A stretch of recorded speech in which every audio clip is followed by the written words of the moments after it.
por estar presente en esta charla, que es una de las últimas charlas, estas charlas que hemos organizado con el Consejo Directivo, junto a Mauricio Moreno, Abel Campos, Paula Gallastegui, Paula Coan, el doctor Pedro Febre, la presidenta Susana Geminiani.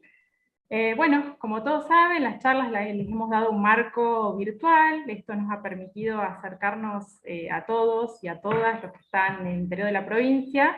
Si bien nos ha generado esta falta de contacto personal que a veces estamos pidiendo, y que bueno, vamos a comenzar a dar charla en lo que sigue en el colegio. Pero bueno, también nos ha permitido conectarnos con realmente juristas distinguidos y de excelencia, que de otra manera quizá no hubiéramos podido tener. Como aquí lo tenemos hoy al doctor Kipper, que tengo el honor hoy de presentarlo, y lo presento ante ustedes para quienes no conocen su currículum. El doctor Claudio Marcelo Kipper es ex secretario de la Corte Suprema de la Nación del año 1982 al año 1993, es doctor en Derecho y Ciencias Sociales por la Universidad de Buenos Aires en el año 1989, es actual juez de Cámara Nacional de Apelaciones en lo Civil desde 1993 hasta la actualidad, fue miembro del Consejo de la Magistratura desde 1998 al 2006, es profesor titular de Derechos Reales en la Facultad de Derecho y Ciencias Sociales de la Universidad de Buenos Aires, en la Universidad Nacional del Sur de Bahía Blanca, en la Universidad Torcuato Di Tella y en la Universidad de Ciencias Empresariales y Sociales. Es autor de varios libros y numerosos artículos sobre temas de su especialidad. Bueno, puntualmente sobre los libros, en la biblioteca, les recuerdo a todos, en la biblioteca del colegio, a los que todos tenemos acceso desde las 9 a las 16 horas, tenemos una obra muy buena del doctor Kipper de Derechos Reales, en 2 tomos, a las que recomiendo acceder cuando puedan. Ha dictado numerosos cursos de posgrado, conferencias y otras actividades para graduados, es becado por la Segunda Università degli Studi di Roma desde diciembre de 1991 hasta agosto de 1992, en el marco del programa sobre Diritto de la Integrazione e Unificazione del Diritto en el Sistema Giuridico Romanístico. Perdón, pero mi italiano obviamente no es muy fuerte. Invitado a Visiting Professor por el Instituto di Ricerca sui Sistemi Giudiziari de Bolonia durante enero del 2001. Bueno, doctor, lo dejo que comience. Ya saben, como siempre, los que quieren, mientras y durante la charla, pueden hacer las preguntas por el chat, o también pueden hacerlo levantando la mano y les habilitamos el micrófono. Bueno, doctor, otra vez es un gusto tenerlo acá en nuestro colegio. Gracias de nuevo a todos los que están presentes por estar en estas charlas, y bueno, lo dejamos comenzar, doctor. Muchas gracias por estar. Bueno, buenas tardes a todos, y en primer lugar yo estoy agradecido que hayan pensado en mí, que me hayan invitado. Sobre todo sé que es un año muy importante para el Colegio de Abogados, así que me siento muy honrado yo de acompañarlos en el día de hoy. Como ustedes saben, como yo no los conozco y no sé cuánto sabe cada uno de fideicomiso, lo que yo suelo hacer es comenzar de cero como si no supiéramos nada, y después lo vamos complicando un poco. En principio les diría que es bastante sencillo. Para hablar de fideicomiso tenemos una persona o más de una que vamos a llamar fiduciante, ¿no? Lo que hace el fiduciante es transmitirle a otro que se llama fiduciario un derecho. Se le transmite un derecho, cualquier derecho en principio puede ser. Cuando se trata de cosas, lo llamamos dominio fiduciario. Si se trata de bienes que no son cosas, es una propiedad fiduciaria. Lo cierto es que el fiduciante le va a transmitir al fiduciario la propiedad. Si no transmite la propiedad de un derecho, no habría fideicomiso. Habría un mandato, otro tipo de figura. Pero acá la clave es que se desprende de la propiedad. Ustedes saben, el derecho real de dominio por naturaleza es perpetuo. Pero en este caso hay una excepción. Este es un dominio imperfecto, porque no es perpetuo. Esto va a durar un tiempo. Va a durar hasta que venza un plazo o se cumpla una condición resolutoria. ¿Qué pasa cuando vence el plazo, cuando se cumple la condición, cuando se termina el fideicomiso? La cosa puede volver al fiduciante o puede ser transmitida a un tercero distinto que recibe el nombre de fideicomisario. Y además prevé el código que puede haber beneficiarios, es decir, personas que se van a beneficiar de la actividad del fiduciario mientras esto dure. Perdón, Entonces, doctor, que le supongamos que yo interrumpa. le No ¿Cómo? está transmitiendo el PowerPoint. No está ¿No se ve? pasando. Sí se ve, pero no está pasando las. Ah, es que todavía no la cambié. Perdón, no dije Ah, nada, disculpe. yo le transmito bienes al fiduciario y le encargo que se ocupe de pagar la universidad de mis hijos, por ejemplo, o de asistir a una entidad que lucha contra el cáncer, o lo que yo quiera. Y cuando todo termina, los bienes me vuelven a mí o pasan a otra persona distinta. Dice el código que puede ser beneficiario una persona que todavía no exista. Por ejemplo, yo hago un fideicomiso para beneficiar a mi futuro nieto. No sé si voy a tener un nieto. Ahora supongamos que esta persona no llega a existir, no existe. O existe pero renuncia, no quiere ser beneficiario o no acepta. Dice el código que entonces el fideicomisario es también beneficiario. Y supongamos que el fideicomisario no quiere ser beneficiario o un día renuncia a hacerlo, no quiere seguir siéndolo. Dice el código que entonces el fiduciante es el beneficiario. El código me dice, acá hay un beneficiario. Si este no acepta, no quiere, renuncia, no existe, este otro, el fideicomisario, es el beneficiario. Y si no, el primero, el fiduciante, es el beneficiario. Me dice este o este. Entonces yo podría sacar una conclusión. No puede el fiduciario ser beneficiario. Bueno, este era un tema muy discutido.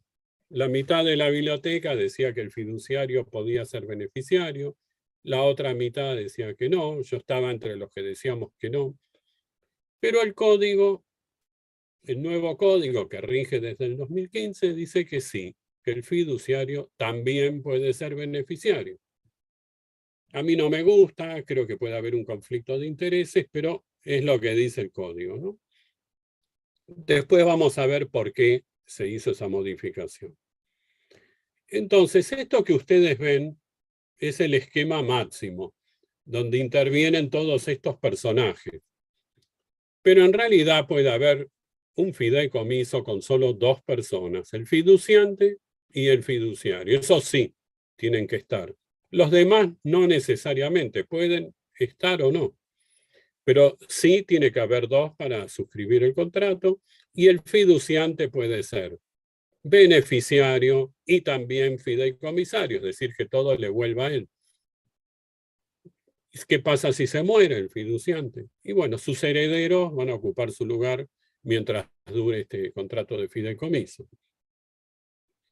Puede ser que haya beneficiarios o fideicomisarios, no necesariamente tienen que estar presentes cuando se suscribe el contrato. Pueden aceptar después. Sería una estipulación a favor de un tercero, ¿no? Ahora sí cambié, ¿no? No, no se está viendo el cambio. Ay, qué macana. A ver. A lo mejor tiene que hacer la presentación. Yo sí lo veo, pero ustedes no. No, a ver.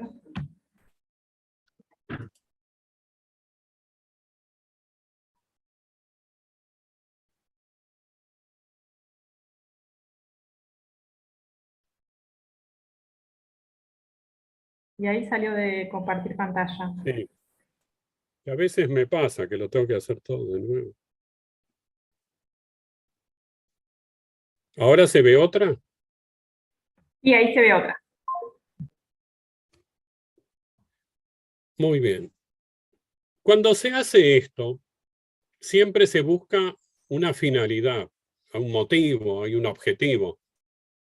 Estos son los más comunes, los que ustedes ven. Puede ser una inversión. Yo tengo bienes, pero no sé cómo manejar mis bienes, no soy bueno para invertir o no tengo tiempo. Entonces se lo transmito a un fiduciario para que él haga inversiones y me haga ganar dinero a mí o beneficie a otros. Puede ser de administración. Yo estoy muy ocupado, entonces le transmito los bienes a un fiduciario para que él los administre. Hay una variante que se conoció en los últimos años de este fideicomiso de administración, que es lo que se llama fideicomiso ciego. Esto lo hizo el presidente de Chile, Piñera, y después lo hizo Macri cuando era presidente. Para evitar conflictos de intereses, le transmiten sus bienes. Mientras son presidentes, son fiduciarios, y después cuando terminan su mandato, recuperan los bienes. Otra variante que después vamos a ver es el fideicomiso de garantía. Si le transmiten bienes a un fiduciario, en garantía. No sé si alguien quiere decir algo. No, se había activado el micrófono y está silenciado. Bueno, se le transmiten en garantía los bienes a un fiduciario. Si el deudor no paga, el acreedor, después lo vamos a ver, con esos bienes se va a ocupar de pagarle al acreedor. Hay una variante que después vamos a ver, acá se usa muchísimo en la capital federal, que es el fideicomiso inmobiliario. Se han construido muchos edificios a través de esta figura. Hay leyes especiales también. Cuando hay una ley especial o un decreto, por ejemplo, hay un terremoto en San Juan y el Estado para ayudar transmite bienes, pero vieron que hay mucha burocracia, el manejo de fondos del Estado es complicado, entonces saca un decreto y crea un fideicomiso para eso. Es decir, los fondos van a parar a un fideicomiso. Bueno, en ese caso se aplica primero la ley especial o el decreto. En subsidio, lo que no esté previsto, vamos a aplicar las normas del Código Civil. Ahora cambié de nuevo. Sí, se ve perfectamente. Hay dos formas de hacer esto. Por contrato o por testamento. Supongamos que se hace por contrato. Este es un contrato típico, nominado. Se discutía si podía haber o no fideicomiso. Yo siempre entendí que sí, porque ustedes saben que rige la autonomía de la voluntad. Lo que no está prohibido está permitido. Entonces siempre se pudo haber hecho esto, pero recién cuando en el año 2001 se sancionó la ley 24.441, empezó a tomar mucho auge el contrato de fideicomiso, pero podía haber ocurrido antes también. Ahora es un contrato típico, está nominado, está regulado por el código. Se discutió si era real o consensual. Algunos entendían que era un contrato real, que se perfecciona con la entrega de la cosa. Yo entendía que no, que es consensual, se perfecciona con el consentimiento de las partes. Una vez que las partes prestan su consentimiento, ya están obligadas, hay derechos y obligaciones. La entrega de la cosa sí, es para adquirir el derecho real, el dominio, pero el contrato ya surte efectos desde que lo suscriben. Si ustedes ven, lo puse en otro color a la palabra consensual, porque en el nuevo código no está más esta clasificación de los contratos en consensuales y reales. Desapareció. Es un contrato oneroso, las partes obtienen provecho. Además, si no se pacta lo contrario, el fiduciario va a cobrar una retribución por su tarea. Es bilateral. Esto también se discutió, porque en el derecho anglosajón, el fideicomiso es el trust. Ustedes saben, trust es confiar. Y el fideicomiso también viene de fe, fide, se confía. El fiduciante le transmite bienes al fiduciario porque confía en él. En teoría, en la práctica, nadie confía en nadie acá y van a tomar recaudo, pero en teoría es así. Bueno, en el derecho anglosajón es unilateral, se le transmiten los bienes al fiduciario y el único que tiene derechos y obligaciones es el fiduciario. El fiduciante se desentiende. En nuestro sistema es diferente. Es un contrato bilateral, esto es, hay derechos y obligaciones para ambas partes. Es unitario. Esto quiere decir que hay una sola causa, la causa fiduciaria. Porque hay autores alemanes, italianos, que han dicho, acá se superponen causas. Esto es una venta mezclada con un mandato, pero no, este es un contrato de fideicomiso, esto no es ni venta ni mandato, es un contrato autónomo, distinto, y la causa es esa, se transmite fiduciariamente. Es formal, por lo menos se necesita la forma escrita, por lo menos. Y como ustedes saben, si se transmite el dominio de inmuebles, es necesaria la escritura pública. Se puede hacer un contrato de fideicomiso sobre inmuebles en instrumento privado, pero en algún momento será necesaria la escritura pública. No es necesario que se haga todo junto. Pueden ser distintas etapas, pero en algún momento, si se transmite un inmueble, obviamente se necesita la escritura pública. Y es temporario, porque esto va a durar un tiempo. Como yo les dije, hasta que venza un plazo o se cumpla una condición resolutoria. El plazo es algo que fatalmente llega, ¿no? Sí o sí. Pero la condición no sabemos. Si el barco va a llegar de Asia, si mi hijo se va a recibir de abogado. Es un hecho incierto. Supongamos que en el año 1966, se hizo un contrato de fideicomiso, bajo condición. Va a durar hasta que Racing salga campeón. ¿Cuánto tiempo hay que esperar? Ustedes saben cuánto tardó. Bueno, tardó mucho. Y por lo que vi el domingo, parece que va a tardar más también. Dice el código, no puede durar más de 30 años. A los 30 años se acaba el fideicomiso. Si la condición se cumple antes, se acaba en ese momento. Si no, a los 30 años también se termina. Se tiene por cumplido. ¿Cómo? No. No, se le activó a alguien el micrófono. Salvo, dice el código, que haya beneficiarios incapaces. En ese caso, puede durar mientras viva el incapaz o hasta que cese la incapacidad. Obviamente el código se está refiriendo, aunque no lo dice, supongamos a alguien que tiene problemas mentales o un demente y es beneficiario de un fideicomiso y vive 70 años, el fideicomiso puede durar entonces 70 años. Se puede transmitir, como dije antes, toda clase de bienes, ¿no? Se discutía si se puede o no transmitir una universalidad. López de Savalí hace muchos años dijo, ¿se puede ceder una herencia? Sí. ¿Se puede ceder parte de una herencia? Sí. Son universalidades. Si yo puedo lo más que ceder de manera definitiva una herencia, ¿por qué no voy a poder hacerlo por un tiempo a un fiduciario? El nuevo código terminó con la discusión. Dice expresamente que se pueden transmitir universalidades. ¿Por qué el fideicomiso tiene tanto éxito? ¿Por qué se ha usado tanto? ¿Cuál es la clave? Y yo creo que es algo tomado del derecho anglosajón, que es lo que se llama el patrimonio separado o patrimonio de afectación.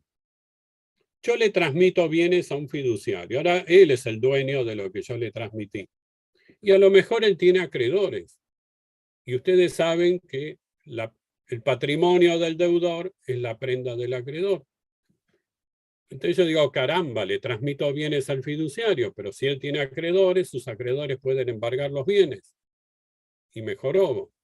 No, porque es un patrimonio separado. Los bienes que yo le transmito al fiduciario no se mezclan con el patrimonio que él tiene. Están en un patrimonio separado. Puede haber alguien que sea fiduciario en distintos contratos de fideicomiso. Bueno, va a tener tantos patrimonios separados como contratos en los que intervenga. ¿Y quiénes pueden agredir el patrimonio separado? Los acreedores del fideicomiso. Dice el código que estos bienes responden por obligaciones contraídas para ejecutar el fideicomiso. Supongamos que yo le transmito al fiduciario un campo para sembrar trigo, ¿no? Y él compra semillas de trigo y no le paga al vendedor. Ese señor le puede embargar el campo, porque esa es una obligación que él contrajo para llevar adelante el fideicomiso. Ahora, si no paga la cuota de la universidad de sus hijos, esos bienes no los pueden embargar. Podrán embargar su patrimonio personal, pero no los bienes fideicomitidos. Podría pasar, no en la Argentina, pero pensemos mal en otro país. Yo tengo muchos acreedores. Digo, allá sé, le transmito bienes a un fiduciario y no lo pueden embargar. Pongo mis bienes a salvo. Bueno, por eso dice el código que siempre está la acción de fraude, ¿no? Ustedes ya saben, en el código está la acción revocatoria o pauliana, pero además el código, cuando regula el fideicomiso, dice siempre está a salvo la acción de fraude. Y hay otra novedad. Cuando se sanciona el Código Civil, en realidad había un proyecto de código que no lo decía. Pero cuando el código va al Congreso, se discute y se agregó algo que yo nunca estuve de acuerdo. Hay que registrar el contrato de fideicomiso. El código no dice dónde se registra, qué efectos tiene ese registro. Dice, es el artículo 1669, dice, debe registrarse en el registro público que corresponda. Porque, a ver, si se le transmite un inmueble, esa transmisión se inscribe en el registro de la propiedad inmueble. El registro avisa que hay un inmueble que está sujeto a dominio fiduciario. Pero ahora el código pide otro registro más, registrar el contrato. Y no queda claro ni dónde ni para qué. Dice registro público. En la capital federal, la inspección de personas jurídicas se atribuye esa facultad de inscribir el contrato de fideicomiso y genera un poco de desconcierto porque nadie sabe bien para qué sirve ese registro. También la reglamentación dice que para inscribir en el registro de la propiedad, primero hay que inscribir en el registro que está a cargo de la inspección de personas jurídicas. Y la verdad que eso es ilegal. La ley de registro de la propiedad no dice nada de eso, es una ley nacional. Y estas normas, los registros públicos son locales.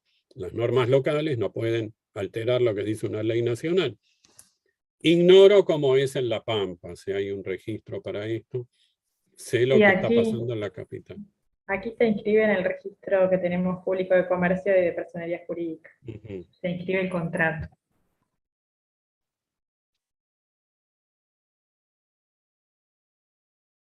Volví a cambiar la filmina, vamos bien. Bueno. Sí, perfecto. La otra posibilidad es hacerlo por testamento. Muchas veces me han consultado, tengo un hijo con discapacidad, tengo un hijo que no se desenvuelve bien, o qué va a ser de la abuelita si yo no estoy, yo me ocupo. Es muy común en Inglaterra y en Estados Unidos hacer fideicomisos testamentarios. En la Argentina era un tema controvertido, pero el código lo acepta. Dice que, a ver, ¿se acuerdan que no puede durar más de 30 años? Bueno, yo hago el testamento hoy, pero me voy a morir dentro de 40 años más. Bueno, el plazo de 30 va a correr, obviamente, desde el día de la muerte, no desde ahora. El problema que tenemos en la Argentina y que hace difícil esta figura es la legítima. Ustedes saben que cuando hay herederos forzosos, por ejemplo hijos, hay que respetar la legítima, es decir, solo el causante puede disponer de 1/3, no más. Y esto complica. El código, preocupado, busca una solución y dice que cuando hay descendientes o ascendientes con discapacidad, se los puede mejorar con 1/3 de la porción legítima. No dice el código que sean incapaces, sino habla de discapacidad, que no es lo mismo, es mucho menos. Dice el artículo 2448 que hay discapacidad cuando una persona padece una alteración funcional permanente o prolongada, física o mental, que en relación a su edad y medio social implica desventajas considerables para su integración familiar, social, educacional o laboral. Es decir, es una persona vulnerable. A lo mejor tiene problemas para caminar o alguna otra discapacidad. No es un incapaz, sino que está en una situación de desventaja, ¿no? Y en ese caso yo podría hacer un testamento y agregarle 1/3 de la porción legítima. Van a ver.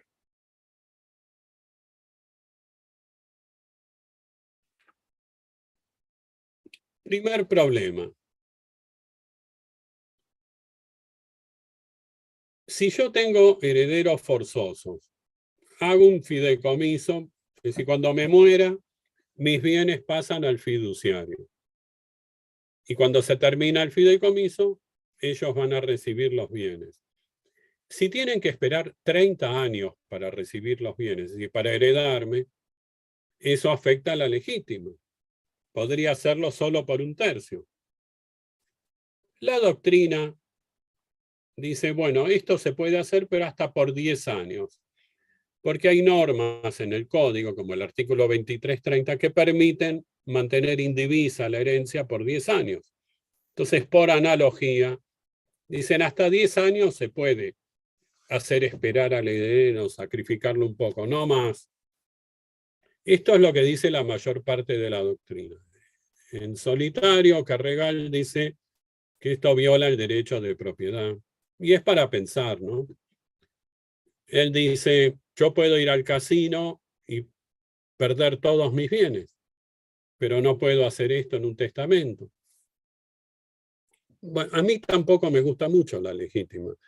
En Estados Unidos, en Inglaterra, le podemos dejar los bienes a quien querramos. No existe la legítima. En la Argentina sí, pero guste o no, es el código, lo tenemos que respetar. Además es de orden público. No saben lo que me costó hacer esta cuenta. Vamos a ver. Yo hago el testamento, ¿no? 1/3 se lo puedo dejar a quien yo quiera. Es mi porción disponible. 2/3 es la legítima, si tengo hijos. 1/3 entonces son 3/9. Le puedo dejar 3/9 a quien yo quiera. Vamos a suponer que se los dejo a mi hijo con discapacidad. Tengo 2 hijos, uno con discapacidad. Además lo puedo mejorar como dije antes, con 1/3 de la legítima. 1/3 de 2/3, es decir, 2/9. Y sí que ya le estoy dando 5/9 y me quedan 4 que se dividen entre mis 2 hijos. Fíjense, uno va a recibir 2/9 y el otro 7/9, casi toda la herencia, ¿no? Así, esto es lo que prevé el código si hay discapacidad y esto se puede hacer. Hay una discusión. Esa porción disponible, el 1/3 que yo le puedo dar a cualquiera, ¿se la puedo dar sí, se la tengo que dar sí o sí a este hijo con discapacidad o se lo puedo dar a otro, a un amigo? Hay quienes dicen que no se puede, yo creo que sí, porque es la porción disponible y yo se la puedo dar a quien quiera. Si no, estaríamos eliminando la porción disponible. Lo que pasa es que hay una palabra, además, que da lugar a la confusión. Supongamos que tengo 3 hijos y 2 tienen discapacidad. Puedo mejorar a uno, si quiero, o a los 2. Esto es optativo, no es obligatorio. El otro hijo lo va a querer asesinar al hermano, se imaginan. No recibe casi nada. Bueno, ustedes saben, hay leyes que regulan la discapacidad, como ustedes ven, la 22.431, la 24.901. Hay también una convención para proteger a las personas con discapacidad. Se dice que esto no armoniza porque la convención es mucho más generosa que nuestro código. Como les dije, esta mejora es voluntaria. No incluye al cónyuge. El código habla de ascendientes o descendientes, no cónyuge. No se sabe si es que no se dieron cuenta y se lo olvidaron, o fue a propósito, habrán dicho, bueno, ya está, ya se lo aguantó en vida un cónyuge al otro, ahora que se arregle. No sabemos. Pero puede generar injusticias, ¿no? A lo mejor la viuda queda sin bienes y desprotegida y no podría beneficiarse de esta mejora. La vocación tiene que ser actual. A ver, supongamos que yo tengo un padre con discapacidad. Hago un testamento y lo mejoro. Pero después tengo un hijo. No hereda al padre cuando hay hijos, porque los hijos excluyen al padre, no tendría vocación, no lo podría mejorar. Supongamos que quiero mejorar a alguien con discapacidad, pero dentro de un tiempo desaparece la discapacidad. Tampoco tendría vocación para esto. Tiene que existir en el momento que se abre la sucesión. Se pregunta también la doctrina, ¿hay que tener un certificado de discapacidad? Yo creo que no. Eso está previsto para viajar gratis en el transporte y para otras ventajas. Acá no. Si está en discusión, si hay herederos que dicen que no hay discapacidad, y bueno, se abrirá prueba y finalmente un juez va a decidir, ¿no? ¿Vamos bien hasta acá? Perfecto, perfecto. No sé si alguno tiene una pregunta, ya saben. Vayan escribiendo en el chat o levanten la mano que habilitamos el micrófono. Bueno, lo que yo les contaba recién es para hacerlo por testamento, es decir, para el día que me muera. Hay una variante, que ahora se está hablando mucho de esto, que es hacerlo en vida, lo que se podría llamar fideicomiso de planificación familiar. Es decir, yo lo hago estando vivo, no por testamento, sino por contrato. Pero puede tener incidencia sucesoria. Supongamos que yo tengo bienes y se los transmito a un fiduciario. me desprendo de mis bienes. Le digo que los administre y que me pase una renta cada tanto para que yo pueda vivir, o me quedo con el usufructo. Y establezco que el día que me muera, la condición resolutoria sería mi muerte, esos bienes se los pase a mis hijos. Y una de las ventajas es que evito la sucesión. Ustedes me dirán, somos abogados, trabajamos haciendo sucesiones también. Pero yo les podría decir, sí, también pueden cobrar honorarios por asesorar, por hacer esto, para gente que no sabe bien cómo disponer de su patrimonio. Y otra ventaja es que esos bienes ya están a cubierto. Si yo mañana tengo problemas financieros, tengo acreedores, tengo deudas, y bueno, esos bienes ya están cubiertos, yo sé que van a parar a mis hijos. A ver.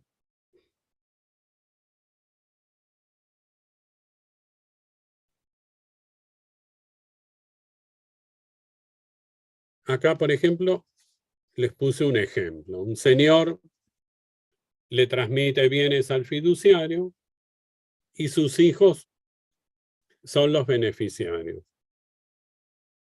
Obviamente, si hay futuros hijos, también lo serán.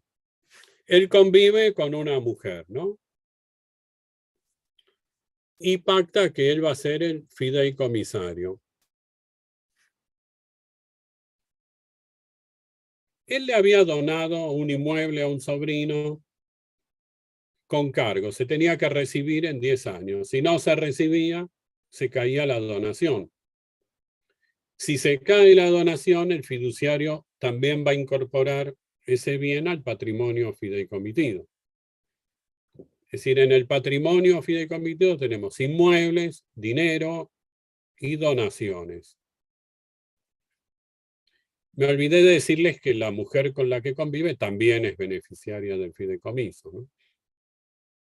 Pero si todos murieran, fuera una desgracia, serían los padres de Pablo los beneficiarios del fideicomiso. Serían beneficiarios sujetos a condición suspensiva. Se puede pactar que los beneficiarios no pueden ceder su derecho y un plazo máximo que, como les dije, es de 30 años, salvo que haya algún incapaz. Esto que les cuento es un caso real, alguien lo hizo, y yo creo que es perfectamente posible, siempre y cuando no se afecte la legítima.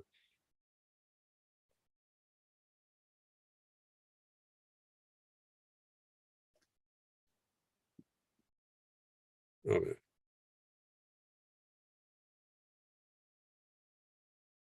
Hay una variante,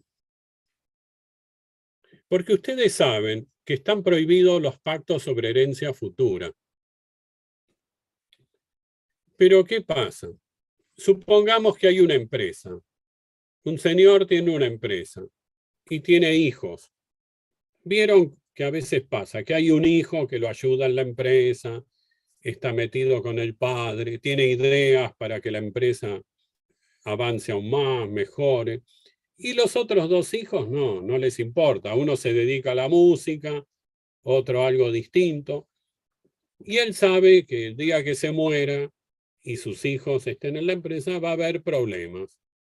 Entonces, él hace un fideicomiso, le transmite todos los bienes a un fiduciario y organiza la sucesión. El día que él muera, la empresa va a ser para este hijo que estaba con él, que se ocupaba, y los otros hijos van a recibir otro tipo de bienes. La única condición que pide el código es que se respete la legítima. Y esto está ahora, y es muy novedoso, en el artículo 1010, que dice, no puede haber pacto sobre herencia futura, pero acá hay una excepción, y este artículo 1010 lo regula. Y parece también interesante, ¿no? Para evitar conflictos o que una empresa termine quebrando por desinteligencias entre los herederos. Pero eso sí, siempre y cuando se respete la legítima, ¿no?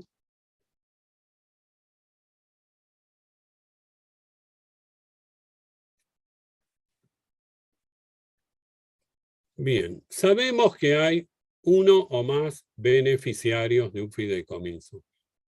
Cualquier persona puede ser beneficiaria. Puede ser una persona humana o una persona jurídica. Y como les dije antes, puede ser una persona de existencia actual o futura, e incluso el propio fiduciario.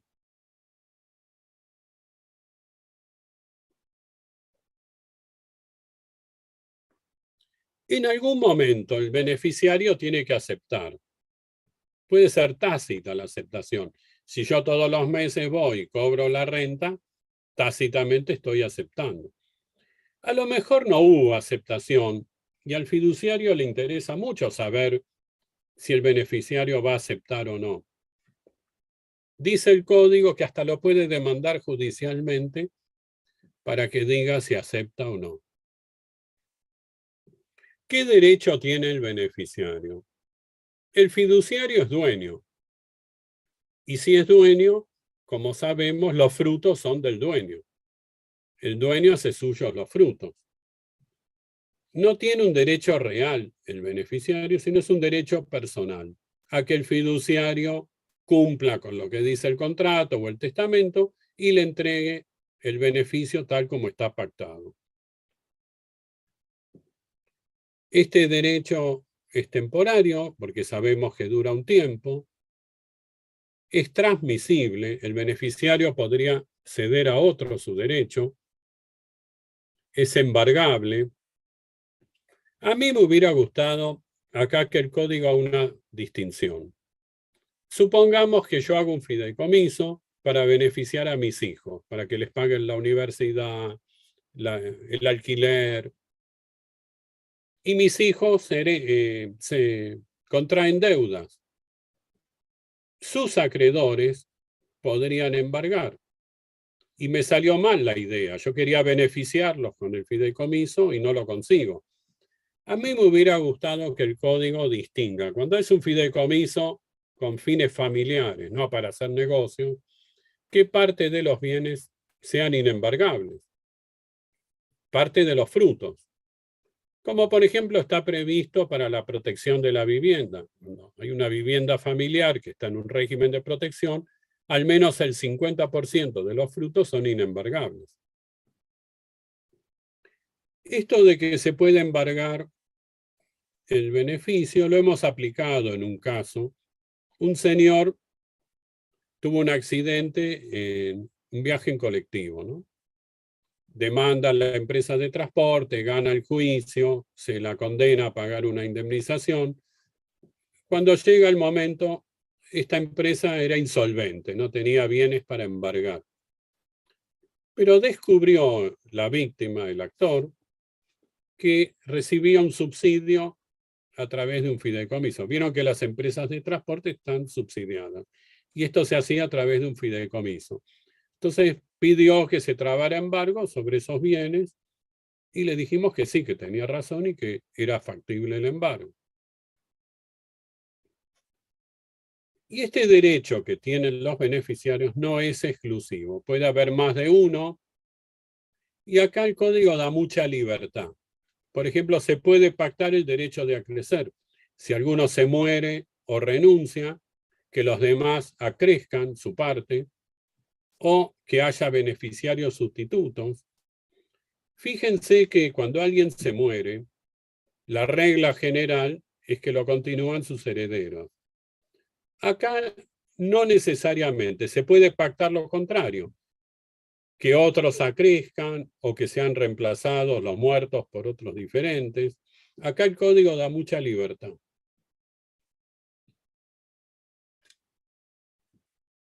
El beneficiario tiene derechos, ¿no? Y uno muy importante es que se le rinda cuentas. Si alguien administra un patrimonio para beneficiarme, tengo derecho a que me rinda cuentas. Supongamos que en el contrato se pacta que no va a rendir cuentas. Esa cláusula es nula. Es una obligación de orden público. Sí o sí hay que rendir cuentas. ¿Con qué frecuencia? Cada mes, cada 6 meses, lo que diga el contrato. Pero dice el código que por lo menos una vez al año hay que hacer la rendición de cuentas. Por lo menos. Otra facultad obvia que tiene es reclamar que se cumpla el contrato, si no se cumple. Y acá aparece algo interesante. Cuando hay un contrato, si una parte no cumple, el otro le puede reclamar que cumpla, como ya sabemos. Pero además, si el fiduciario no cumple con sus obligaciones, el beneficiario, también el fiduciante y también el fideicomisario, pueden pedir que se lo remueva. La remoción que tiene que ser judicial, ¿no? Hay que hacer un juicio y le explicamos al juez que el fiduciario se está portando mal, que no cumple y pedimos la remoción. Fíjense, ahora si atamos cabos, ¿no? Yo les dije el fiduciario es dueño, pero no es el dueño del derecho romano que hace lo que quiere. Es un dueño que cobra una retribución por un tiempo, que si no cumple se lo puede remover, también por otros motivos se lo puede reemplazar. Es un dueño muy particular. Y acá se ve mucho la influencia del derecho anglosajón. Si el fiduciario hiciera actos fraudulentos, el beneficiario está legitimado para reclamar la revocación, puede realizar actos de conservación y puede subrogarse. Supongamos que le transmitía al fiduciario un inmueble y hay intrusos. Lo que tiene que hacer el fiduciario es sacar a los intrusos.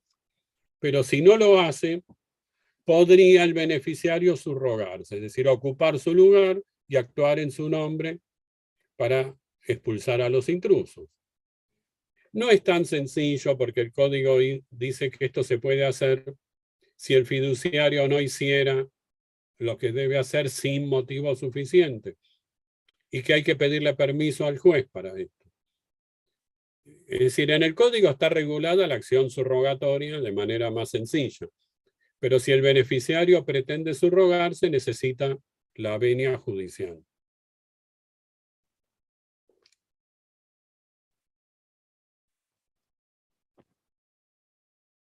¿Qué puede hacer un fiduciario? Y en principio, lo mismo que un dueño. Es el dueño. Usar, gozar, percibir los frutos, etcétera, etcétera. Y lo más interesante es que puede disponer, porque si no pudiera disponer, no lo podemos llamar dueño. Justamente es de la esencia del derecho de dominio la facultad de disponer.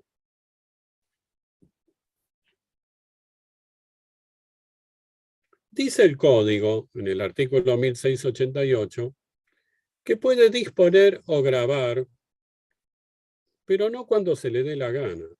Dice, cuando lo requieran los fines del fideicomiso. Supongamos que me transmiten un campo para sembrar trigo y esa tierra no es apta. Yo la vendo y compro un campo que sea apto para sembrar trigo. Vendo porque lo requieren los fines del fideicomiso. O es un fideicomiso inmobiliario. Vendo departamentos, el fiduciario vende departamentos porque ese es el fin del fideicomiso. O un fideicomiso de garantía. Si el deudor no paga, el fiduciario vende para pagarle al acreedor, porque lo requieren los fines del fideicomiso. Y si no, no cuando él quiera, sino cuando lo requieran los fines del fideicomiso. Y para eso no precisa el consentimiento ni del fiduciante, ni del beneficiario, ni del fideicomisario.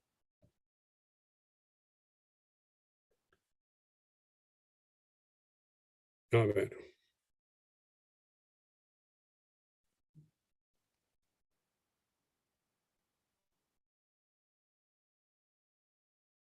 Ustedes ven lo que yo cambio, ¿no? Sí. Sí, sí, se ve.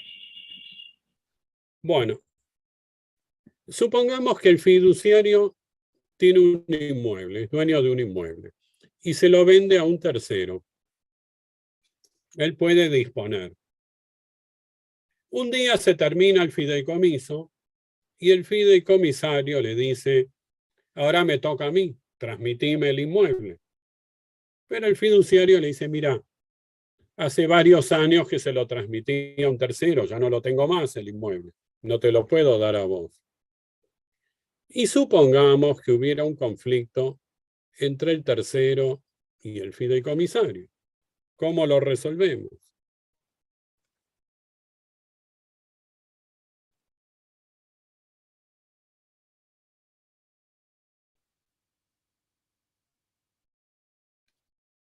Dice la última parte del artículo 1688, quedan a salvo los actos de disposición realizados por el fiduciario de conformidad con lo previsto en esta norma. Hay una regla que dice que nadie puede transmitir un derecho mejor que el que tiene. Acá no. Acá dice, quedan a salvo los actos de disposición. Quiere decir que el fiduciario le va a transmitir a un tercero un derecho mejor que el que él tiene. El tercero queda a salvo, dice el código. No se le puede reclamar nada. Pero no es tan así. Supongamos que yo soy fiduciario. Entonces lo llamo a mi amigo y le digo, mira, te voy a transmitir un inmueble y vos quedás a salvo. Eso dice el código. Después me das la mitad, nos ganamos un inmueble. Pero eso no puede quedar a salvo, ¿no?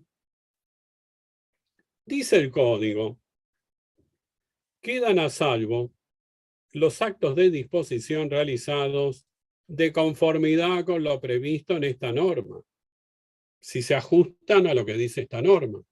¿Y esta norma qué dice? Que puede disponer cuando lo requieran los fines del fideicomiso. Entonces, si el fiduciario dispone porque lo requieren los fines del fideicomiso, el tercero queda a salvo. Si no, no. A ver, alguien va a comprar un inmueble y me pregunta, ¿le puedo comprar a un fiduciario? Y yo le digo, sí, podés, un fiduciario puede disponer. Ahora, si yo le digo, pero ojo, porque si eso no se ajusta a los fines del fideicomiso, no quedás a salvo. Le doy un susto bárbaro, no va a querer comprar. ¿Quién se va a animar? Hay que armonizar todas las normas del código. Y en general, el código tiene reglas, ¿no? Una es que el tercero queda a salvo si es de buena fe y a título oneroso. Entonces, vamos a armonizar eso con esto. Y yo diría, el tercero, a lo mejor eso no se ajusta a los fines del fideicomiso, pero si el tercero es de buena fe, es decir, no podía darse cuenta, actuando con diligencia, que eso no se ajustaba a los fines del fideicomiso, queda a salvo. Ahora, si fue negligente, debió advertir que eso no se ajustaba a los fines del fideicomiso, no queda a salvo. Ahora, me dice un señor, ¿y yo cómo sé si eso se ajusta a los fines del fideicomiso? Si ni los abogados saben, ¿cómo hago yo para darme cuenta? Bueno, no es tan difícil, porque va a intervenir un escribano. El escribano va a hacer el estudio de títulos. Y el escribano tratará de descubrir si eso se ajusta o no a los fines del fideicomiso. Si no ve nada irregular, el tercero será de buena fe y va a quedar a salvo. Ahora, si hay algún vicio manifiesto o el escribano debió advertir alguna irregularidad, o le dice a su cliente que no compre, o va a ser de mala fe el tercero, ¿no? El segundo párrafo dice, el contrato puede prever limitaciones a estas facultades, incluso la prohibición de enajenar. Hay una regla en el código que dice que están prohibidas las cláusulas de no enajenar. Si yo le vendo a alguien una casa, no puedo poner una cláusula que diga que no se la puede vender a nadie. Y si pongo eso, no tiene valor, es nulo. Acá hay una excepción. Se puede poner en un contrato de fideicomiso que el fiduciario no pueda enajenar. Esto es posible. Y dice el código que esa cláusula, si se trata de cosas registrables, hay que inscribirla en el registro para que sea conocida por los terceros. De todos modos, yo creo que un tercero, para ser de buena fe, no se va a contentar con lo que diga el registro, tiene que ver el contrato, hacer el estudio de títulos. Y si ve que ahí hay una cláusula de no enajenar, no le puede igual comprar al fiduciario, se va a meter en un problema. Se discutía hasta el año 2015 si podía haber más de un fiduciario, es decir, un condominio. Era un tema discutido porque cuando hay un condominio se puede pedir la partición. Y si hay partición, se complica mucho en un fideicomiso. Bueno, ahora el código aclara que puede haber más de uno, dice, puede haber varios fiduciarios. Y al final dice, ninguno de ellos puede ejercer la acción de partición mientras dure el fideicomiso. Es decir, mientras dure el fideicomiso, tenemos un caso de indivisión forzosa. Ustedes saben que cuando hay un condominio, si quieren disponer, tienen que estar de acuerdo todos los condóminos, si quieren disponer de toda la cosa. Cada condomino puede disponer de su parte indivisa, pero para disponer de toda la cosa tienen que estar todos de acuerdo. Acá hay otra excepción. Ven que dice, los actos de disposición deben ser otorgados por todos conjuntamente, excepto pacto en contrario. Entonces se puede pactar lo contrario. Si se podría pactar que uno solo de los fiduciarios pueda disponer de toda la cosa. Obviamente, para que eso sea posible, tiene que estar previsto en el contrato, ¿no?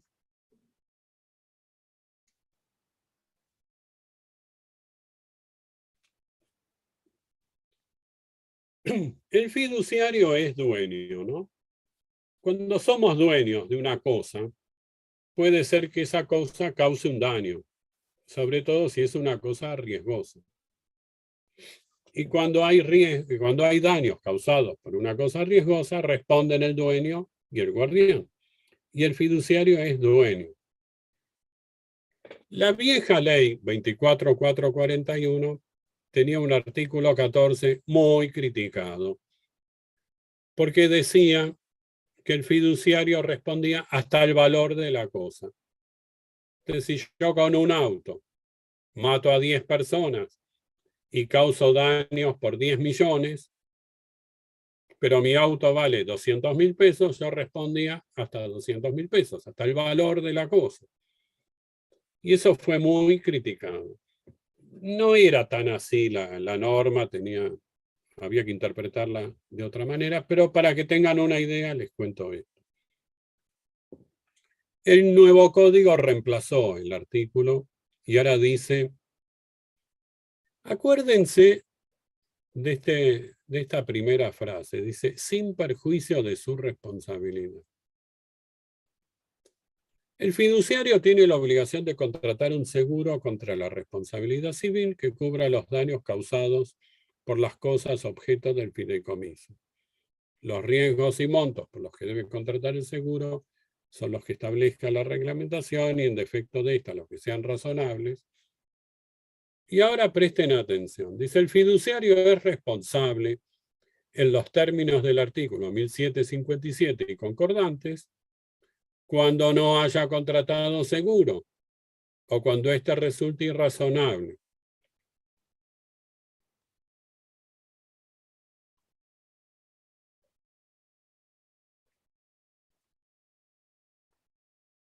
¿Qué me está diciendo el artículo? El fiduciario es responsable cuando no haya contratado seguro. Quiere decir que si contrató un seguro, no es responsable. Es responsable la compañía de seguros. Ahí ven en otro color, porque el proyecto de código tenía ese párrafo que fue vetado por el Poder Ejecutivo. Una acción directa de la víctima contra la compañía de seguros. Pero esto lo vetaron. lo que entonces se quiere es que se demande también al fiduciario. Pero si el fiduciario contrató el seguro, no sería responsable. Y tiene lógica.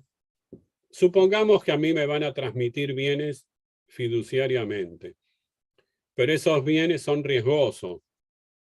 Yo digo, si yo me tengo que hacer cargo de los daños, me voy a fundir, no quiero.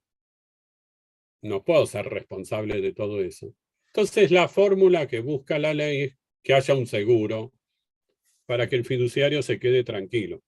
Quiere decir que si el fiduciario contrató el seguro, no responde. Pero al principio dice sin perjuicio de su responsabilidad. Entonces, ¿cómo es? ¿Responde o no responde? Si contrató el seguro, no responde, pero esto es sin perjuicio de su responsabilidad. Yo he cambiado de idea muchas veces.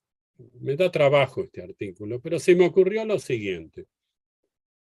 Supongamos que yo tengo 10 autos y se los transmito a un fiduciario para que los explote como taxi o remis. El fiduciario obviamente sabe que autos que están en la calle pueden tener accidentes, causar daños. Bueno, contrata un seguro para estar cubierto. El fiduciario está de buen humor, está contento, le está yendo bien. Dice, me voy un fin de semana a Mar del Plata, me voy a jugar al casino y me llevo uno de estos autos. Tiene la mala suerte de tener un accidente y causar daños. ¿Responde o no responde? Podríamos decir no, porque contrató un seguro. Ahora, yo podría interpretar, porque ven que dice sin perjuicio de su responsabilidad, parece que en algún caso sí tiene que responder. Entonces, a mí se me ocurrió, no estoy seguro, pero se me ocurrió esto. Si el daño se causa en ocasión del fideicomiso, no responde si hay un seguro. Ahora, si causa un daño fuera del fin del fideicomiso, porque el fideicomiso tiene un fin, ahí tiene que responder, como tenemos que responder cualquiera de nosotros. Ahora, si tiene que responder, ¿con qué responde? ¿Con el patrimonio separado o con sus bienes personales? El problema, ¿no? Si responde con el patrimonio separado, que se acuerdan que ese patrimonio solo puede ser agredido por obligaciones contraídas para ejecutar el fideicomiso. Y esta no es una obligación contraída para ejecutar el fideicomiso, al contrario, esto es ajeno al fideicomiso. Él se fue de viaje a jugar al casino. Entonces yo podría decir que responda con sus bienes personales, no con el patrimonio fideicomitido. Porque además, si responde con el patrimonio fideicomitido, se está perjudicando a los beneficiarios y al fideicomisario, porque se achica ese patrimonio que es para beneficio de ellos.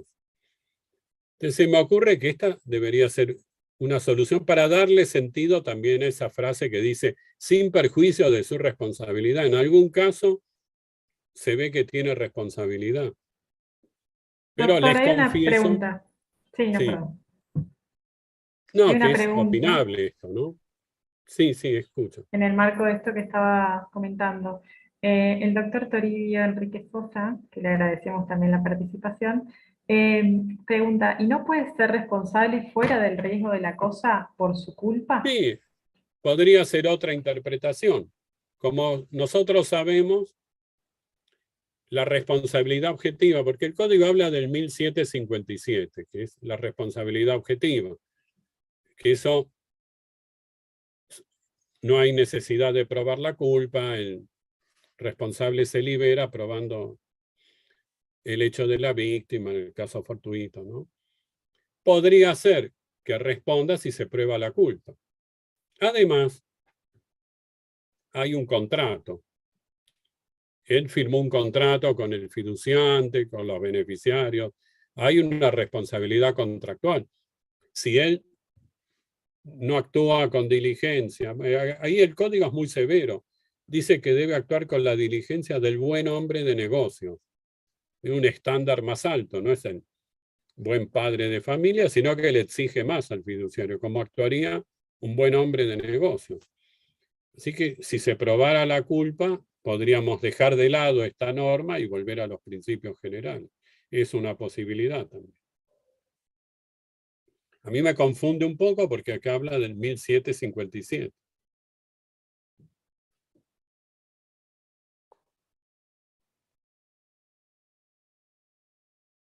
Tengo un libro del doctor Sosa, ahora me acuerdo.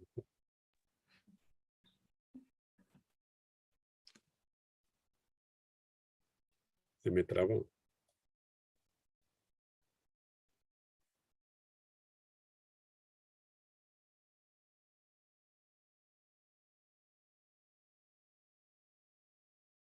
Yo creo que es muy interesante el llamado fideicomiso de garantía. Supongamos que en el año 2001 había un contrato de hipoteca por $100.000. ¿Cuánto debe el deudor? $100.000, 100.000 pesos, 140.000. ¿Vieron el desbarajuste que se armó, ¿no? Supongamos que el deudor no cumple y el acreedor hipotecario quiere ejecutar. Tarda años en la ejecución. Vemos en tribunales ejecuciones hipotecarias que duran años, que expedientes interminables. En una época se suspendieron los remates, más de una época. Y si había un remate, iban con las cámaras de televisión y no se podía hacer. Y si se hace una subasta en una ejecución hipotecaria, no sé en La Pampa, pero acá está la mafia. Hay una mafia que no sé cómo lo hace, pero siempre se queda con el inmueble por menor valor. Y si el inmueble se vende mal, se perjudica el acreedor, que no puede cobrar su crédito, y se perjudica el deudor, porque se quedó sin el inmueble y sigue siendo deudor. Por eso veo mucho más interesante el fideicomiso de garantía. Tenemos un deudor, ¿no? Y un acreedor. El deudor, que sería el fiduciante, le transmite bienes al fiduciario. ¿Hay una pregunta? Sí, el doctor Toribio En La Sosa. Pampa y subasta electrónica. Sí, tenemos actualmente, hace muy Y funciona poquito, bien. las subastas electrónicas. Yo, por lo menos, no he tenido ninguna. No sé si alguno de los participantes de acá ha tenido ya, pero En Capital yo fui a ver, por curiosidad. Está la policía, se filma, pero igual lo hacen. Se ve que en el bar de la esquina arreglan. En una época era peor porque alguien iba a ofertar y le ponían una pistola. Ahora no es tan grosero, pero la mafia sigue actuando. Bueno, el deudor le transmite algún bien al fiduciario. Si el deudor paga, cumple con el acreedor, el fiduciario le restituye ese bien. Si no paga, el fiduciario vende y con ese dinero le paga al acreedor. Vende en forma privada, no hace falta juicio ni subasta. Si sobrara dinero, ese dinero le vuelve al deudor. El deudor es fiduciante, el acreedor sería beneficiario de este fideicomiso. Esta es una posibilidad sencilla, podemos hacerlo más difícil. Yo le transmito bienes al fiduciario para que los explote y que beneficie al acreedor y que me beneficie a mí también. ¿Se acuerdan que pueden ser más de uno los beneficiarios? Y se van a beneficiar como diga el contrato. Ahora, puede pasar esto. Supongamos que el acreedor es un banco, ¿no? Voy al banco, pido plata y me dicen, vamos a hacer un fideicomiso. Bien. ¿Quién es el fiduciario? Y el banco me dice, soy yo el fiduciario, el banco. Yo les dije, ni bien empecé a hablar, ¿puede el fiduciario ser beneficiario?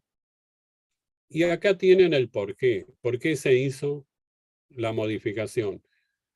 La verdad, para favorecer a los bancos, para que los bancos puedan actuar de esta manera. Y a mí no me gusta, les dije, porque puede haber conflictos de intereses.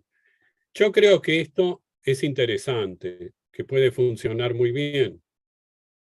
Pero si el banco es fiduciario, puede haber abusos. Y si hay abusos, un día va a intervenir un juez y va a terminar anulando esto, y a lo mejor algo que puede ser muy bueno se termina arruinando. Es un país complicado el nuestro, porque ustedes se acuerdan también en la época de la especificación, se dictó una ley para proteger a los deudores que estaban en mora. Ay, me olvidé el número de la ley. ¿Y qué decía esa ley? Se crea un fideicomiso que manejaba el Banco Nación. Entonces,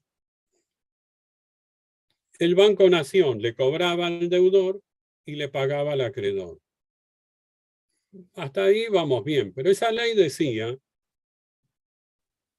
que un dólar valía un peso más un tercio de la diferencia. A ver, hoy el dólar vale, vamos a ser generosos, 150 en dólar oficial. Un tercio es 50. Quiere decir que el deudor pagaría un dólar de 51 pesos. Y una tasa de interés, que si no me equivoco, no llega al 6% anual. Y sí que al acreedor lo mataron, porque el deudor pagaría eso y el acreedor es lo que va a terminar cobrando de Banco Nación. Bueno, esto se discutió mucho, nosotros lo hemos declarado inconstitucional, pero llegó a la Corte, dijo que es constitucional, que está bien. Yo fui a la Corte a ver si me venden dólares a 50 pesos o si me prestan al 6% anual. No me dieron nada. A veces ser acreedor es riesgoso en la Argentina, porque pueden pasar estas cosas. Y esto es malo para todos. No es que yo voy a defender a los acreedores, no. Trato de que haya equilibrio, pero si hay mucho riesgo, ¿cómo se traduce riesgos? Aumenta la tasa de interés, porque el acreedor se va cubriendo aumentando la tasa de interés. Y eso nos perjudica a todos, porque es más difícil para todos acceder al crédito. Cuando es más sencillo cobrar, ejecutar, y hay menos riesgo, en teoría, en un país normal, la tasa de interés debería ser inferior.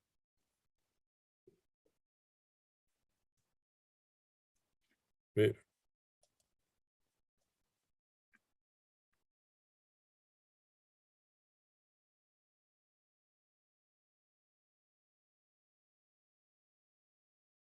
cambié la filmina, se ve, ¿no? Sí, sí, se ve. Ah. Bueno, se dice que hay varias ventajas para el fideicomiso de garantía. Es más económico en la fase de cumplimiento, no hay que hacer juicio, ir a la subasta, etcétera, etcétera. Está fuera de la órbita concursal o la quiebra. Supongamos que, a ver, el deudor está en concurso o en quiebra. Van todos sus acreedores a cobrar lo que puedan a ese proceso. Pero hay un bien que salió del patrimonio del deudor. Quiere decir que este acreedor beneficiario del fideicomiso cobra fuera de la quiebra, porque esto ya no es más del deudor, es del fiduciario. Salvo que haya fraude, ¿no? O esas acciones de inoponibilidad de la quiebra. Pero si esto fue regular, ese acreedor está tranquilo. Dice, aunque el deudor quiebre, a mí no me va a afectar porque a mí me va a pagar el fiduciario, que es el nuevo dueño de ese bien. Se generó una discusión. ¿Tiene que verificar su crédito este acreedor? Algunos decían que sí, otros decían que no. Yo pienso que sí, en definitiva es un acreedor. Pero ¿qué es lo que va a verificar? Un crédito eventual por si no alcanza a cobrar todo del fideicomiso. Pero si él cobra todo de fiduciario, no necesita cobrar nada en el concurso o en la quiebra. Verifica ese crédito eventual. Se dice que es una garantía autoliquidable. Ustedes saben que están de moda las llamadas garantías autoliquidables, como el leaseback, entre otras, que hacen fácil el cobro, fácil la ejecución. Se dice también que facilita la sindicación de acreedores, la rotación. ¿Qué quiere decir esto? Supongamos que yo hipoteco mi casa y mañana necesito más crédito, una segunda hipoteca. Hay que hacer una segunda hipoteca, porque no puedo usar la primera hipoteca para ese segundo acreedor. Esto se puede hacer en Francia y en España, porque ellos han regulado lo que se llama hipoteca recargable. En mi contrato de hipoteca yo puedo al día de mañana agregar a otro acreedor, pero nosotros no tenemos esa posibilidad. En cambio, en un contrato de fideicomiso, como es elástico, yo puedo pactar que el día de mañana, cuando desintereso a un acreedor, otro se va a incorporar en su lugar, o cuando le pagué una parte, otro va a ingresar, y es perfectamente válido, lo puedo hacer. Puedo usar un solo contrato para distintos acreedores y distintas variantes. Bueno, se dice que se pueden vender mejor los bienes, al no haber subasta judicial y poder hacerse la venta fuera de tribunales, se supone que se obtienen mejores precios. Se pueden utilizar activos que no son aptos para otras garantías. Si yo quiero hacer una hipoteca, tengo que tener un inmueble, una prenda con registro, tengo que tener un auto. Además, en materia de derechos reales, de garantía, rige el orden público, muy severo. Supongamos esto. Acá somos 23 personas. Viene el mundial. Los 23 queremos comprar el televisor de 80 pulgadas para ver bien el mundial, ¿no? Pero no tenemos toda la plata. Entonces vamos al negocio, acá en Capitán, no sé, Frávega, Garbarino, uno de estos, y vamos 23 personas a comprar los televisores, pero no tenemos plata, vamos a pagar en cuotas a 3 años. El negocio no puede esperar 3 años, necesita la plata ya, porque así compra más televisores y los vuelve a vender y se recicla permanentemente. Entonces, ¿qué hace? Nos vende a nosotros en cuotas, pero alguien le da el dinero y en garantía hace un fideicomiso. ¿Y qué es lo que transmite al fiduciario? Los créditos que tiene contra todos nosotros son la garantía, son los bienes fideicomitidos. Acá en la provincia de Buenos Aires pagamos peaje en algunas rutas. Bueno, sé que las empresas de peaje también tienen acreedores y han hecho fideicomisos donde los bienes en garantía son los créditos, es decir, la recaudación que van a obtener del peaje. Acá no hay, en principio, límite.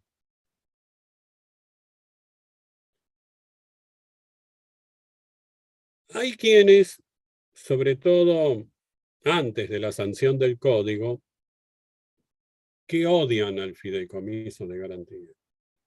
Hay un autor que ve nulidad por todos lados, le ve todos los males al fideicomiso de garantía, con distintos argumentos, ¿no? Y hubo uno que me llamó la atención, me pareció interesante. Dice, se está creando un privilegio, y los privilegios no se pueden crear por contrato, tienen que surgir de la ley. Y es verdad. Pero no se está creando un privilegio. Privilegio es cuando hay varios acreedores y unos tienen derecho a cobrar antes que otros, ¿no? Acá no, porque el acreedor de este fideicomiso no desplaza a otros acreedores. sino que hay bienes que salieron del patrimonio del deudor y ahora están en el patrimonio del fiduciario.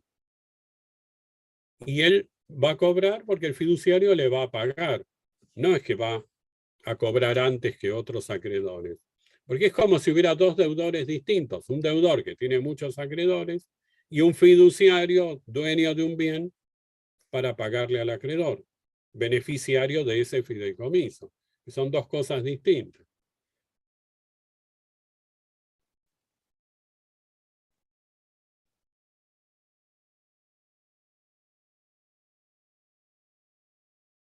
Bueno, ven el artículo 1680, ¿no? Sí, sí, sí. Una de las críticas que también hacía este autor, decía, esto no está regulado, el fideicomiso de garantía. A mí esa crítica me parecía débil, porque la ley 24.441 regulaba el fideicomiso, pero no puede regular todas las variantes de fideicomiso. Sería interminable que la ley imaginara todas las hipótesis.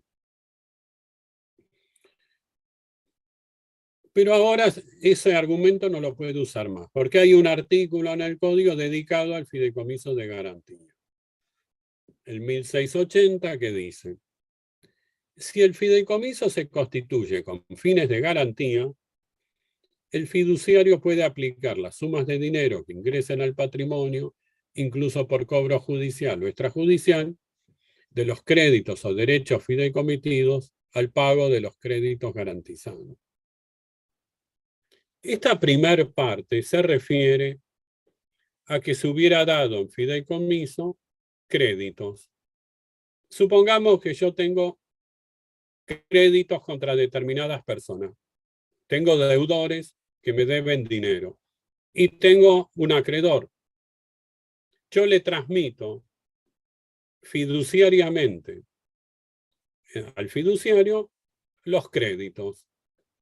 Le transmito la propiedad de los créditos. Si yo no le pago al acreedor, lo que está diciendo el artículo es que el fiduciario le puede cobrar a mis deudores, es decir, puede cobrar esos créditos judicial o extrajudicialmente para pagarle a mi acreedor. Eso es lo que dice el artículo.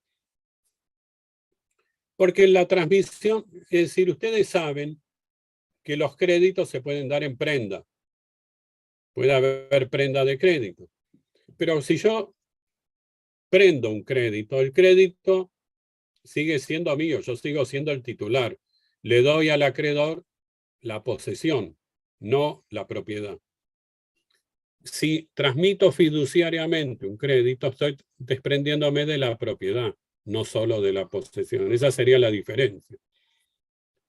Diferencia que yo veo clara, pero en Capital, la inspección de personas jurídicas está a cargo del doctor Nissen, que él también odia el fideicomiso de garantía.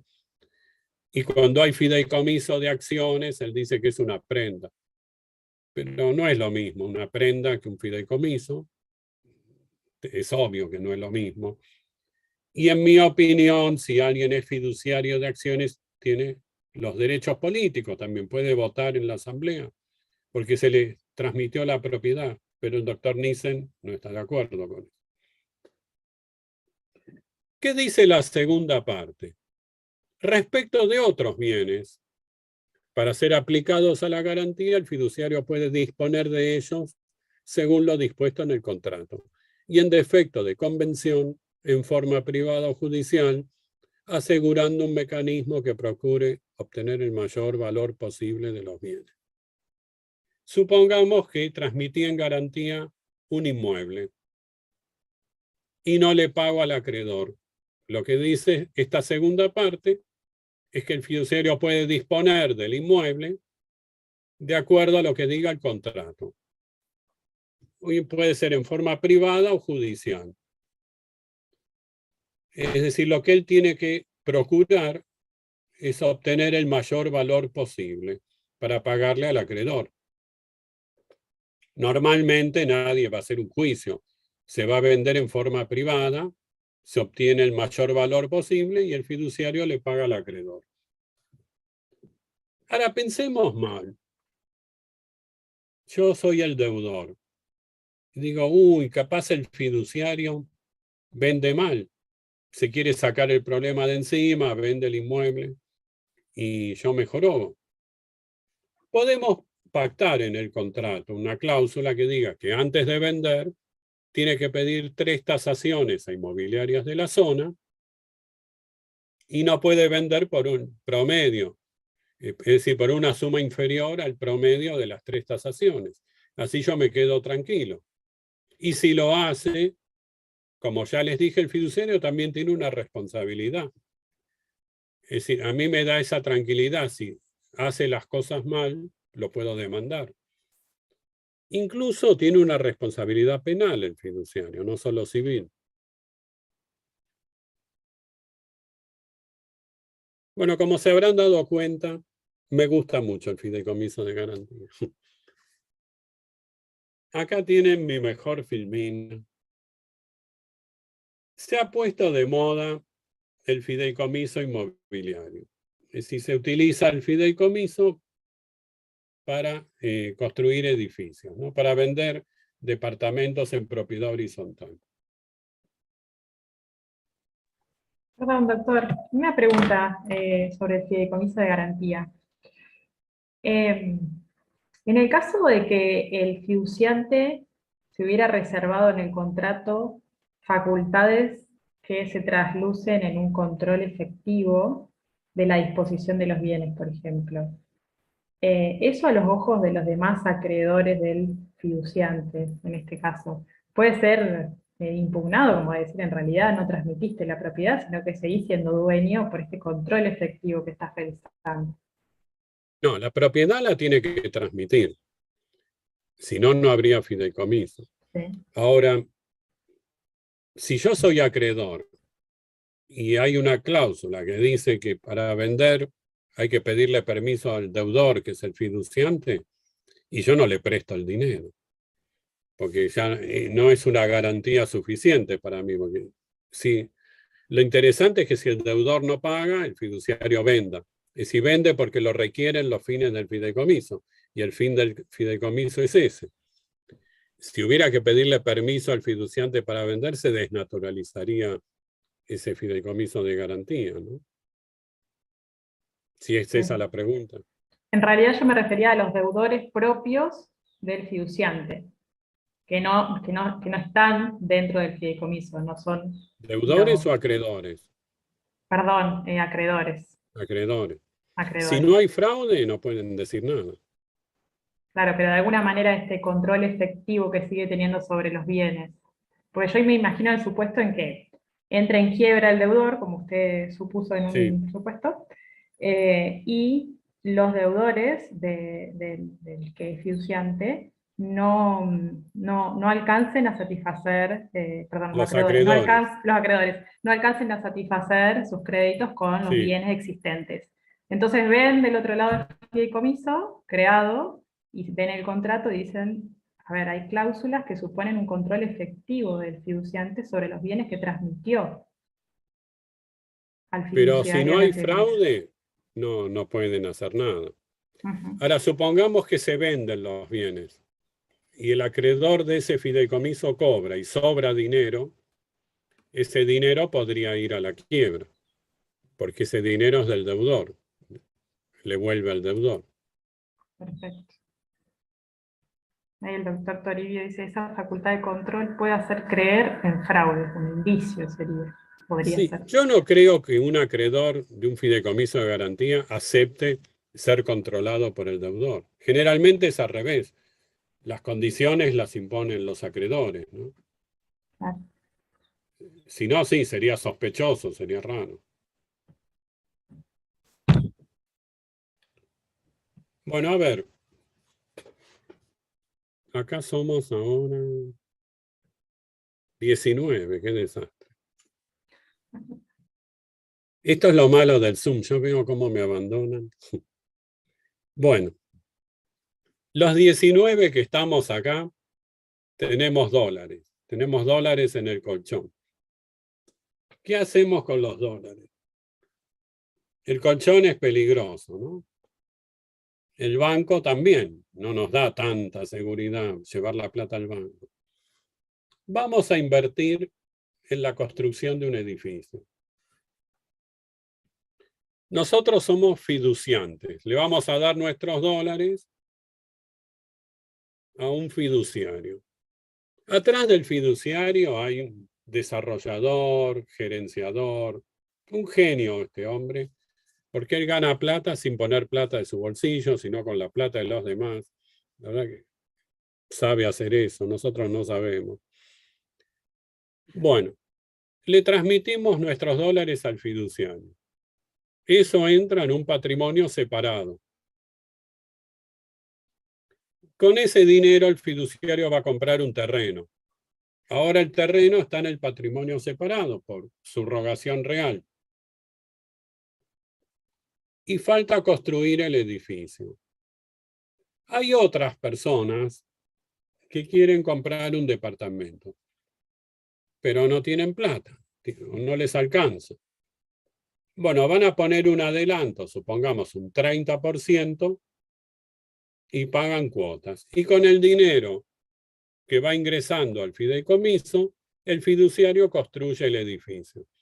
Un día se termina el edificio, los compradores, que serán una especie de fideicomisarios o beneficiarios, reciben su departamento y los fiduciarios, nosotros los que pusimos plata, ahora nos devuelven los dólares con una ganancia, porque lo hicimos para ganar, ¿no? Seríamos fiduciantes y beneficiarios.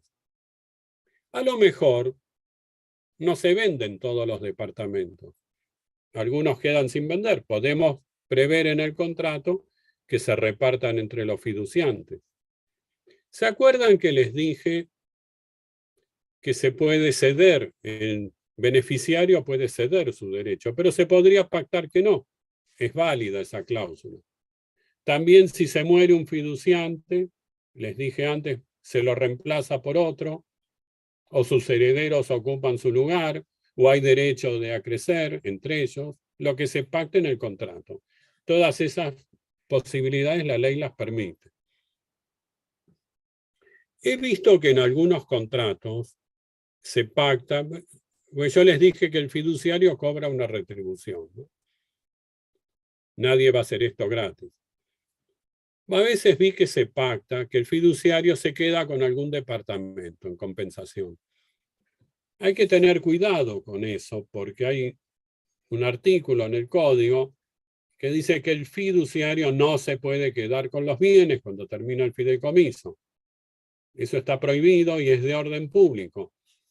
Así que si el fiduciario se queda con algún departamento, el día de mañana, cuando lo quiera vender, puede haber problemas, porque algún escribano va a hacer el estudio de títulos y lo va a observar.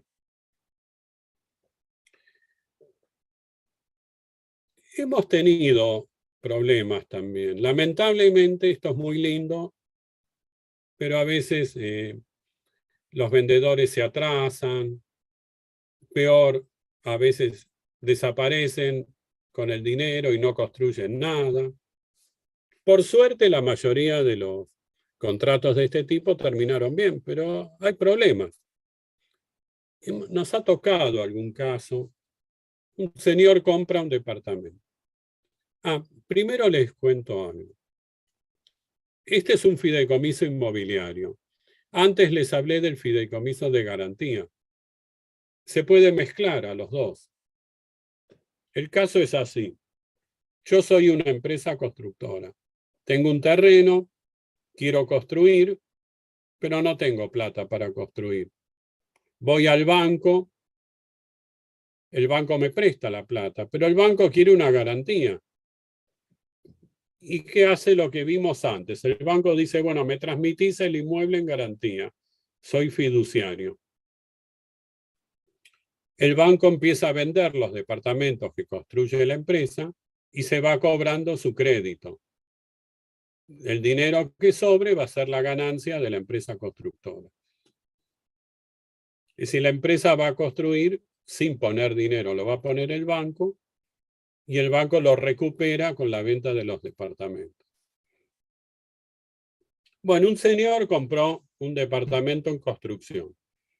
Se lo entregaron 3 años después. También con una superficie un poco menor a la que decía el contrato. Vieron que siempre se equivocan de menos, nunca de más, ¿no?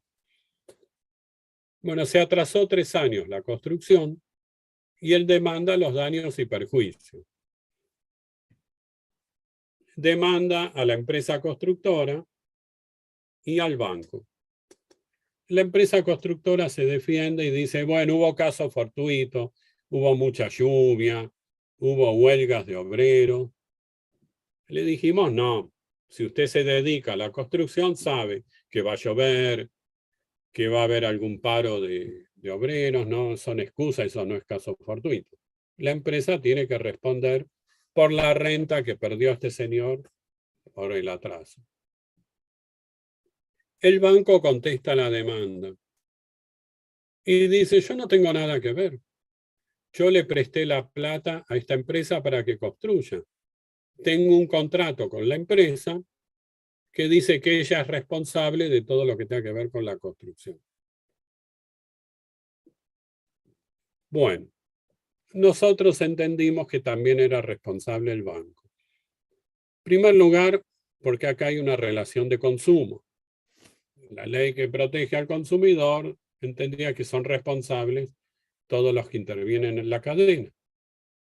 Pero sobre todo, porque el vendedor es el banco, es el fiduciario, el que vende. Y si aplicamos las reglas generales, el vendedor es responsable de todo lo que tenga que ver con la compraventa. No se lo puede trasladar a otro. Si tiene un contrato con la empresa constructora que dice que es responsable, eso es inoponible al comprador. ¿Están de acuerdo? ¿Por qué les pregunto? En la Cámara Comercial, yo estoy en la Cámara Civil, en la Cámara Comercial se planteó el mismo caso y lo resolvieron distinto. Dijeron que el banco era como un acreedor hipotecario, el que lo único que hacía era facilitar el dinero, pero que toda la responsabilidad recaía en la empresa constructora. Obviamente no estoy para nada de acuerdo. Si el dueño es el banco, es el que nos está vendiendo. En el código hay normas, por ejemplo, para el saneamiento, que dicen que el responsable es el vendedor. No dicen la empresa que construye, es el vendedor. El que está contratando conmigo tiene responsabilidad. Si tiene otros contratantes, bueno, veremos, pero el principal responsable es el vendedor. Y hemos visto casos, porque nosotros vamos a comprar un departamento en Pozo, que hay que tener cuidado. Entonces vemos empresa constructora Lázaro Báez, qué solvencia está, Lázaro Báez atrás. El banco tal, el banco tal, qué bien, estoy muy tranquilo. Pero no es tan fácil, porque ponen de fiduciario la empresa Vientos del Sur S.A., ¿no? La crean al efecto. Y cuando llega el momento, Vientos del Sur se los llevó el viento, no quedó nada. No hay patrimonio. Porque, ¿cuál es el patrimonio que podemos embargar? El patrimonio fideicomitido. Y ese patrimonio está integrado por el inmueble, si hay departamentos que todavía no se vendieron, y si hay algún dinero en alguna cuenta. Pero puede ser que ya esa SA que se constituyó al efecto sea insolvente. Y el banco se supone que es poderoso, que tiene un patrimonio interesante.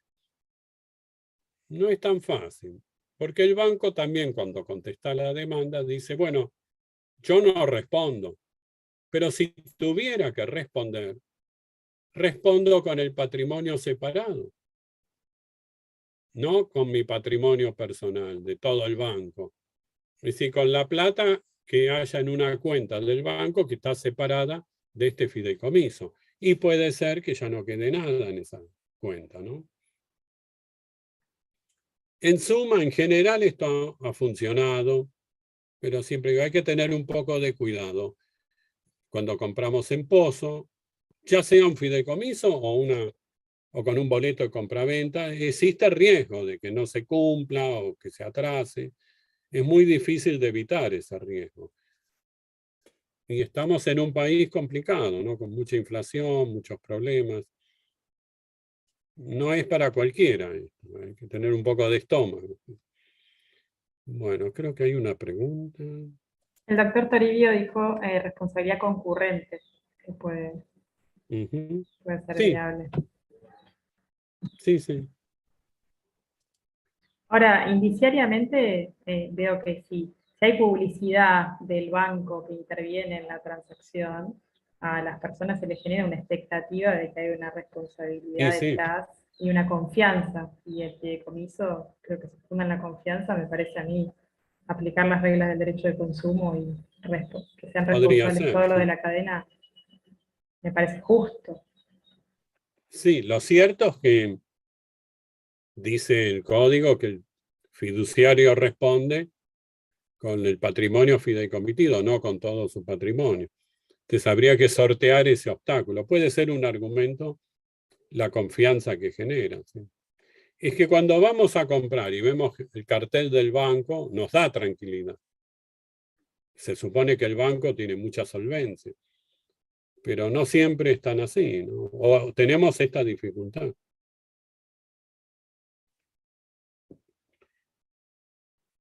Bueno, hay muchos más temas para charlar, pero quedan 10 minutos y me gustaría escuchar las preguntas.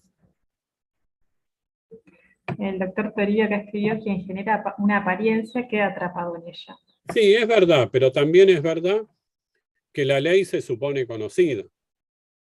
Y la ley dice eso, responde con el patrimonio separado. Y no hay ningún engaño, no es que el banco puso un cartel diciendo voy a responder con todos los bienes del banco. Del vamos se sabe que hay un fideicomiso. Si no hubiera un fideicomiso, podría ser otra la solución. Perfecto. No sé si Incluso entre los... cuando se hace la propaganda, dice fideicomiso tal, en realidad el fideicomiso no es una persona jurídica, no existe el fideicomiso, es un nombre.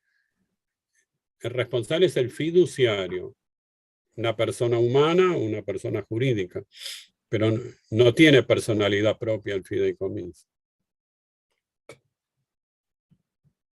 Perfecto. No sé si entre los que están participando hay alguna pregunta que quieran realizar por vía chat o habiliten el micrófono directamente. Que sean fáciles. No, parece que ha quedado todo más que claro.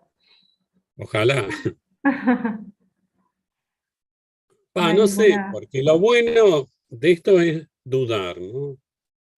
Pensar, preguntarnos por qué, cambiar de idea, no está mal. Yo vivo dudando. Vieron que cuando uno más estudia un tema, más se complica también. Bueno, si no tienen más preguntas, les agradezco mucho que me hayan prestado atención. A ver si hay alguna, ¿no? Excelente exposición, dice el doctor Toribio. Interesantísima la Bueno, figura muchas jurídica. gracias. Bueno, yo les agradezco mucho a ustedes que me hayan escuchado, que me hayan dispensado este rato. Sé que es un año importante para el colegio. Y estoy a su disposición. Si alguna vez puedo serles útil, cuentan conmigo. Bueno, muchas gracias, doctor. La verdad que sí, quedan un montón de temas por tratar de esta figura y seguramente lo vamos a estar molestando otra vez para una charla siguiente. A lo mejor tenemos suerte de tenerlo Gracias, acá, doctor. quién sabe. Bueno, muchas gracias, doctor. No, gracias a ustedes, ¿eh?